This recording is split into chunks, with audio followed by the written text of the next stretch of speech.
Our first reading this morning comes from Isaiah 64, verses 1 to 9.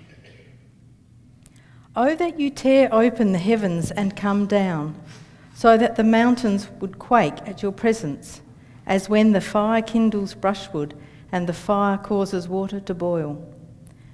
To make your name known to your adversaries, so that the nation might tremble at your presence. When you did awesome deeds that we did not expect, you came down, the mountains quaked at your presence. From ages past, no one has heard, no ear has perceived, no eye has seen any God besides you, who works for those who wait for him. You meet those who gladly do right, those who remember you in your ways. But you were angry, and we sinned. Because you hid yourself, we transgressed. We have all become like the one who is unclean, and all our righteous deeds are like a filthy cloth. We all fade like a leaf, and our iniquities, like the wind, take us away. There is no one who calls on your name or attempts to take hold of you, for you have hidden your face from us and have delivered us into the hand of the iniquity. Yet, O Lord, you are our Father. We are the clay, and you are our potter. We are all the work of your hand. Do not be exceedingly angry, O Lord, and do not remember iniquity forever. Now consider, we are all your people.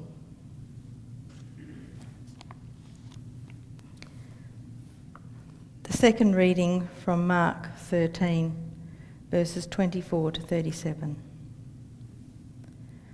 But in those days, after that suffering, the sun will be darkened, and the moon will not give its light, and the stars will be falling from heaven, and the powers of the heavens will be shaken.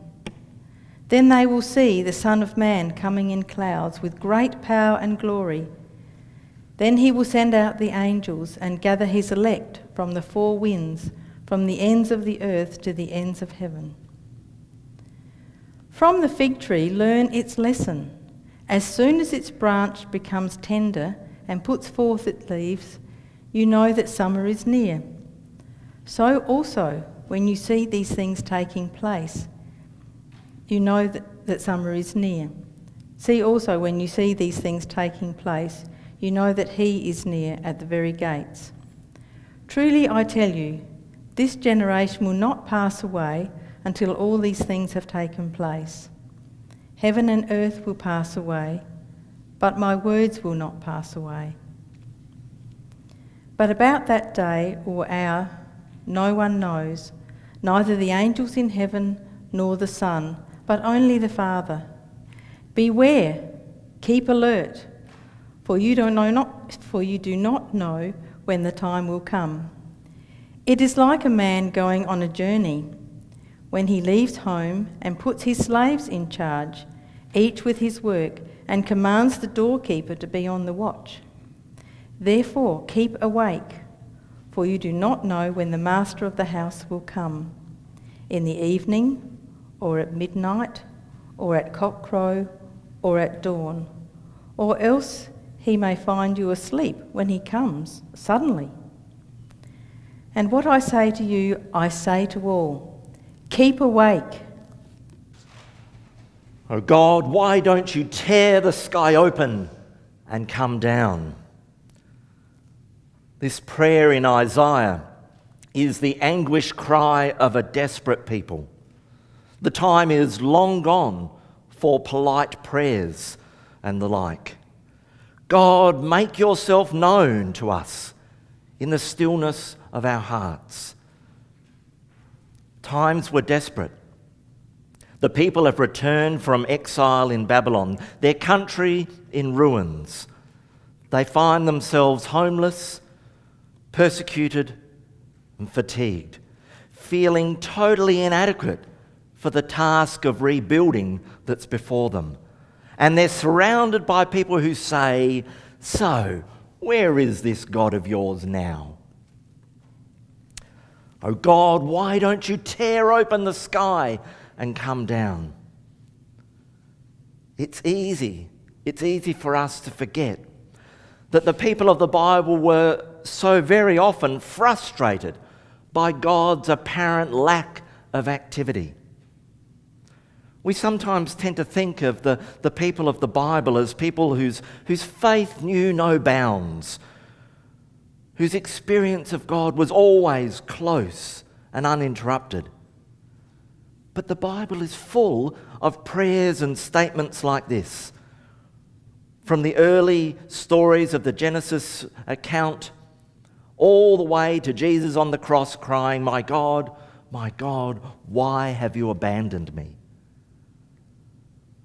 The experience of God's apparent absence is a frequent one.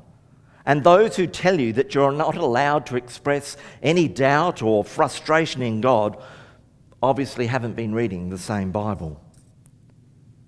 It is a very normal and frequent experience to find ourselves longing, even pleading for God to break into our world in a dramatic way and do something extraordinary, to do something to solve our situation and to prove all the doubters wrong. But at the same time, we're also very often frustrated in our wish because we find God strangely silent and unobtrusive. Isaiah is perhaps one of the biblical characters that contributed the most to our idea of a readily accessible God. Early in the book, we read of Isaiah's dramatic experience of God, calling him to be a prophet. You might remember that vision that he had. There he finds himself in the throne room of heaven, being directly addressed by God, manhandled by angels and cherubim and seraphim. But now that was a long time ago. Isaiah is now a much older man and is returning with the exiles and is desperate as anyone for God to do something extraordinary, something dramatic, something earth-shattering. So he cries out, "Why don't you tear open the sky and come down? Shake the mountains, make the nations tremble in fear." And you know, something in me would sometimes like God to shake the mountains, to speak in a voice like thunder, to appear in a blinding flash of light. It would make relating to God so much easier, and other people would be so much less dismissive. I could cooperate with God so much more easily if I actually always knew what God was saying, and if I could always see how the Spirit was moving. But in my experience, blinding flashes of light are rather scarce. Visions of God's throne room are even scarcer. God more often speaks in a still, small whisper and seems to move silently through the shadows. Very often, I'm not sure at all what God is saying. And even when I think I'm detecting that voice, I'm still full of many doubts, suspicion that I'm probably just hearing the voice of my own thoughts. So often we can interpret an experience one way or another, but the words we put on it dictate on how others see our experience or view our sanity, depending on your perspective. Try telling a prospective employer that God told me that this job was for me. Try even telling your friends that God healed me of the flu. They tend to look at you sideways and go, "Yeah, right." Bit strange, that one. Even if you do have a really dramatic experience, the way that it's told tends to overemphasise the colour and the oomph, and others hearing you may get the impression that this is an everyday experience for you. Just like we got the impression that maybe for Isaiah, going to the throne room of God was a daily experience. Likewise, when Jesus was baptized, he heard the voice of God saying, "You are my beloved child." But according to John, others who stood there just heard thunder. Maybe it's similar with some of God's other dramatic actions in the Bible. What about when the Israelites made their dramatic escape from the pursuing Egyptian chariots? An event still celebrated annually by Jewish people as a miraculous deliverance by the hand of God. Perhaps the Egyptians didn't notice God's involvement at all. They just thought that they got their chariots bogged after recent heavy rains. Whether you see God's hand at work or not is often a matter of perspective. Despite the fact that we're constantly surrounded by and immersed in the loving, creative activity of God, the vast majority of that can be observed by others and explained in entirely different ways. To hear the whispering voice of God will usually require you to lean close and to train your hearing carefully. To expect to be able to hear the voice of God on demand when you want without practice, well, is a bit like expecting yourself to suddenly be able to pick out and appreciate the piccolo part in a Mozart symphony when normally you only listen to AC/DC. Or maybe expecting your nose to discern the subtle variations between an unwooded Chardonnay and an oak-barreled one when all you normally drink is Diet Coke by the slab. Have you ever had that experience of walking out of a loud concert or event and you find it takes a few minutes for your ears to clear? For some people, it's not until the next day that their ears begin to clear from that ringing, before you can even hear the cars going past, let alone the rustle of leaves. Or maybe walking into a dark room from a light one and finding it takes 5 minutes or so for you to properly see. Sit outside quietly in one spot for half an hour. Take note of how much you see and hear. Take a walk through your favourite garden with a trained expert, a David Attenborough type, and you'll quickly discover that there's far more going on than we were initially aware of.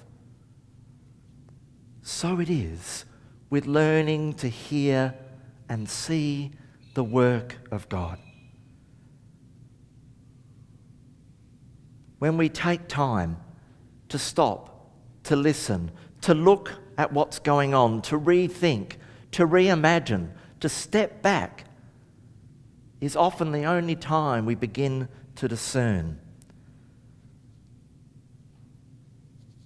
So why is God so unwilling to disrupt those laws of the universe and tear the sky open and come down?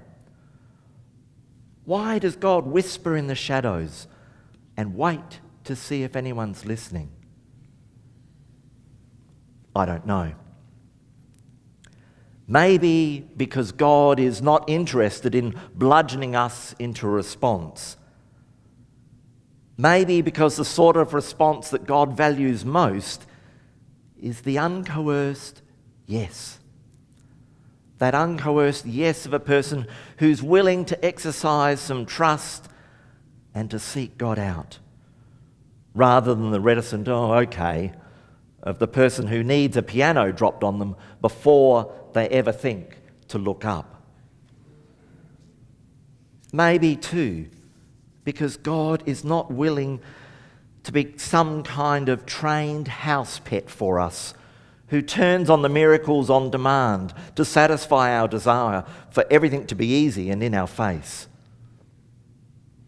Maybe God wants to retain some mystery, some secrets, to see if we're fair dinkum about the relationship before inviting us completely into the Holy of Holies.